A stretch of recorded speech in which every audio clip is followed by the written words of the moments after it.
folks, and welcome to the next update on my Salterbeck rebuild.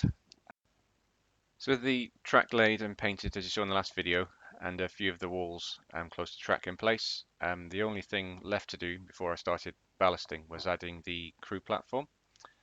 On the original layout, I used thin plasticard strips, which were then glued on top of thicker regular plasticard. But what I found was this tended to bow a little along the way, and it was quite thin compared to the prototype. So for this rebuild, I decided to use ratio wooden panel sheeting, which worked quite well. There were a few gaps, which I filled in using polycement, and then overall just give it a spray with some light grey enamel paint, and then give a few black washes on there as well to weather it and make it a little less uniform. And so with that glue in place, it was then on to everyone's favourite job, which is the ballasting. For the ballasting, I decided to use chinchilla sand, which I've used before on peelish, and it produces quite a nice fine ballast compared to some of the other options that you get out there. Rather than use a track ballaster, I tried adding it by hand, which obviously took a bit longer, but it did mean I didn't end up with sort of large mounds of it around the layout, which has happened in the past. It was then fixed in place using the usual sort of 50-50 PVA glue and water, to which I added a little bit of grey acrylic paint, and then a little bit of black paint when I was gluing the areas around where the engines stand. After many days waiting for the glue to dry, I guess that's kind of the price you pay for doing modelling in the garage in winter. I did notice there were a few cracks that had started to appear in the ballast, but these were easily fixed just by adding a little bit more ballast and a little bit of neat PVA to fix those.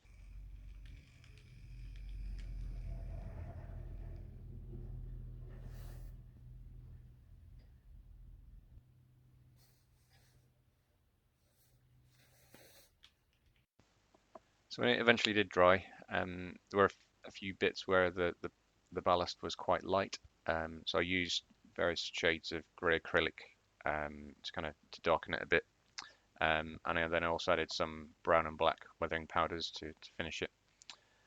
I think I'm quite happy with the colours around the tracks themselves, where you expect it to be quite heavily weathered, but the areas sort of in between the tracks, I think I may have overdone it with the grey, and it's probably a bit too dark. But I'll leave it for now. Also started remodeling the hut area at the front of the layout. In the original, the ground here was below the level of the track, but I wanted to raise it, so it was basically in line with the track as per the prototype.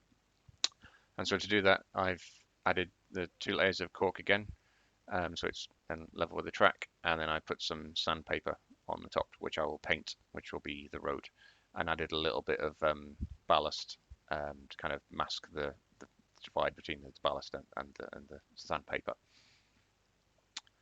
We also started making a start on the platform.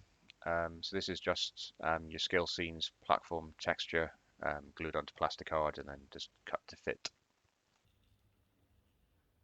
For the wagon repair yard, before I ballasted this, I decided to add some hard standing, for which I used some plasticard that I cut to fit, sprayed it with some grey acrylic, and it's then been glued onto the sleepers in between the tracks, and also used some cork matting at the side.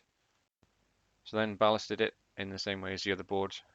Here I used I think more grey acrylic in with the PVA mix, which is why I think the ballast has come up a lot better, I think.